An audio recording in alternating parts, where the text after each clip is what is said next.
Hello guys, so today we'll be covering up the topic ribs. So this is the ribs, and it protects the vital organs in our body, which is the heart, the lung, the diaphragm, and etc.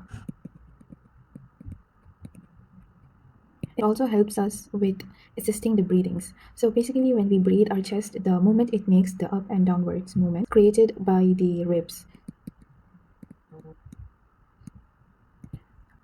Another name for the ribs is thoracic cage. So it forms a cage for the vital organs, and thus it's known as the thoracic cage. Inside this, we'll be having the lungs, the heart, etc.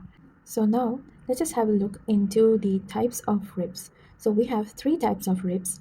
The first one is the true ribs, and we call it true ribs because it has a true connection with the ribs and the sternum in the anterior side, and then we have the connection with the ribs and the vertebrae in the posterior side. So let's just have a look. This is the posterior side. As you can see, the ribs in here, they're connected with the vertebrae. So this is the vertebrae, and it is connecting the ribs with itself. The sternum is connecting itself with the ribs with the help of cartilage. So we should always remember that the ribs are connected with the sternum with the help of cartilage, which is a soft, spongy bone. It's not a hard, rigid bone, unless like any other bones. It has a very spongy texture. So let's just have a look into the true ribs. We have 1, 2, 3, 4, 5, 6, 7, 8, 9, 10, 11, 12, 13, 14. So in total, we have 7 pairs of ribs, which is true ribs, and it is connected with the sternum and the vertebrae. Next is the false ribs. So why do we call it false? Is because unlike the true ribs, the false ribs take indirect connection with the sternum. So what I mean when I tell indirect connection is true ribs, that is these till the 7th rib, as you can see, it's in direct connection with the sternum. It's having direct connection with the sternum. It is connected directly with the sternum. But the false ribs, they take the help of the true ribs to reach till the sternum with the help of cartilages. So basically, what happens in here is the cartilages of the false ribs, that is from the 8th to the 12th ribs, they take the connection from the 7th rib and then joins with the sternum. And then we have the floating ribs. As you can see in here, these ribs which are not in any connection with the sternum, it's just connected with the vertebra, which appears to be like it's floating in a way. So these were the three types of ribs. We have 3 types of false ribs, that is 1, 2, and 3. And then we have 2 types of floating ribs, that is the last 2, 11th and 12th. So let us write it down.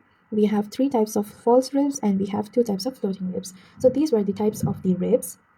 So now that we know that the true ribs and the false ribs are in connection either indirectly or directly with the sternum and the vertebrae, these are called the sternal-vertebral ribs.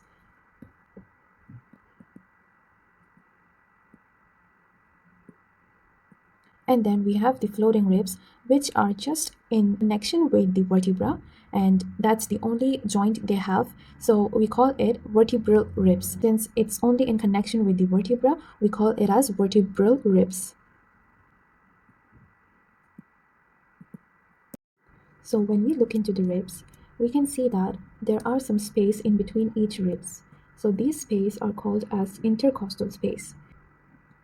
Intercostal space, which is in between each ribs, these are the space which protects the lungs, filled with arteries, lymph nodes,